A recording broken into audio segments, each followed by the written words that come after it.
Hello viewers, may the peace and blessings of Almighty Lord be upon each one of us. On behalf of Independence Day, we have planned to come up with a series of 10 videos on Muslim freedom fighters. This will be the first of the 10 videos. The major part of the series will be from the book Bharatada Swatantra Chalavali Mattu Muslimaru, written by Asif Ali Engineer in Kannada language and published by Shanti Prakashana. Studying about the Indian freedom movement without studying Hyder Ali and Tippu Sultan is impossible. They can be regarded as the first freedom fighters of India. The 18th century India was full of political conflicts, not only from within but also European invasion. The moral values within Indians were slowly dying.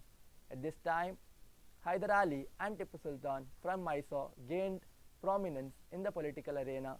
Mysore had now become a well-established state within India. Tippu Sultan had sent ambassadors to Turkey in 1784-85 and to France and Germany in 1787-88. This idea of asking foreign help against Britishers was very unique at that time, and no one had given a thought about it. The fight of Tippu Sultan and Hyder Ali began and ended with a war against the Britishers. They devoted their life to this task. They had formed alliances with the Marathas and the Nizams of Hyderabad. Mysore under Hyder Ali was the learning center and hub of military tactics for the rest of Indian states. They were never scared of British army's might and strength. Alexander, in his historical writing, writes about Hyder Ali that it seemed as if the horse would fly over our forts with wings. The Mysore army won the first Anglo Mysore War. This was for the first time that any Indian army had defeated Britishers. In this war, Hyder Ali's alliance took hold of many places with the intention to chase the Britishers away from India completely. Hyder Ali started the Second Anglo Mysore War in 1780. The British army was brutally defeated and they ran as far as Kanjivaram on the eastern coast. Many British commanders and war heroes had to taste defeat. During the Second Anglo-Mysore War, when Hyder Ali was collapsing to death, he wrote a political manifesto to his son Tippu Sultan. It is as follows: "Son, I trust my kingdom to you. I have not received this from my ancestors. Any kingdom formed on clan wars is not stable but weak. This loud land of ours is divided into various provinces. Various provinces are always biting each other. Europeans are the main enemy of our land. Ask for foreign help to defeat them. Europeans are cunning. Use their tactics against them." These words of Hyder Ali is a proof that he had long back known that the whole India would come under Britishers if Marathas and Nizams did not stop fighting on petty reasons. Tippu Sultan was born on November 10, 1750 in Devanahalli near Kolar. He was called as Fateh Ali after his grandfather Fateh Muhammad.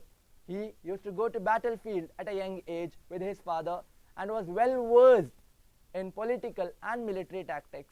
Hyderabad's Nizam honored him with the title of Fateh Ali Khan, impressed by his prowess. When Hyder Ali conquered Madras in 1763, this was Tippu's first war experience. After First Anglo-Mysore War, Tippu tactically signed an agreement with the Nizam of Hyderabad. At this point, he had conquered up to Madras. Tippu formed an alliance with the Nizams and Marathas during Second Anglo-Mysore War. Britishers, knowing that they cannot win over Mysore, decided to break the alliance by luring the Nizam of Hyderabad and the Marathas. Even French did not support the alliance as they had signed a peace agreement with the British in Europe. Hyder Ali died of serious illness in the battlefield.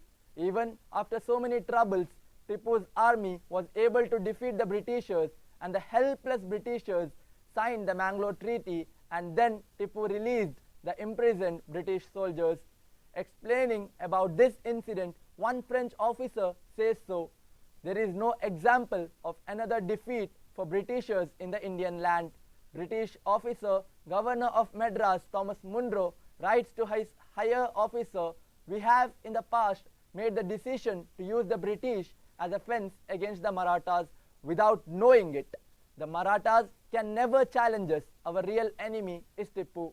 During the Third Anglo Mysore War, Britishers joined hands with the Marathas, the Nizams of Hyderabad, Kannagundi, Chikkaballapura, Punnagnuru, Madanapalle and Anekallu rulers, and many other rulers in the neighboring states. Tippu also lost the support of French. The British army entered up to Srirangapattanam. Tippu had no other option but to give up half of his kingdom and 3.5 crore rupees as war expense and sign a peace treaty. He had to keep 2 of his sons as hostages until he paid the money. Another incident of such kind where own children were kept as hostages were not seen in the history of India. Tippu fell as a brave martyr fighting against the Britishers in the Fourth Anglo Mysore War. Tippu became a martyr for India's independence. With this, all obstacles to the Britishers extending their empire came to an end. Britishers had started to proclaim that India is now ours after the martyrdom of Tippu. The Britishers started to extend, opening all its branches. Tippu was the only brave Indian king who constantly faced the Britishers. No one faced the Britishers as bravely as Tippu. The fight of the poor against Britishers must be written in golden letters in the history. This fight of Tippu was that great. The only aim of his life was India's independence. He was ready to give up all his wealth to accomplish this task. He was also ready to keep 2 of his sons as hostile. Finally, he was ready to give up his life and died for the same cause. He constantly kept on saying that living like a tiger for one day is better than living like a fox for 100 years. He never gave up to the wealth offered by the Britishers. He never moved from the aim that he had.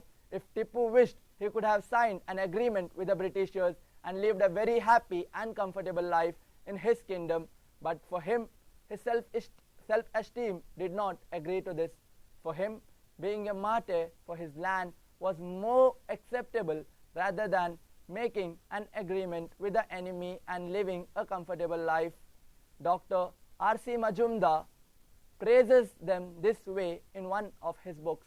At that time, contrary to the other Indian rulers, Hyder Ali and his son Tippu Sultan were not ready to come to any agreement with the Britishers. They had the knowledge of the troubles caused by the influence of Britishers in India. Their strong determination and love towards freedom and their stand to refuse any kind of friendship towards Britishers separated them from other rulers of that time. History worth learning, history that the coming generation must know, the history that must not be hidden from the people. Praying to Almighty Lord that He grants the highest position in paradise to these great martyrs, I would like to end with this small look back on history. Join us again tomorrow for the second part of this series. Please show your support by sharing and subscribing to our channel.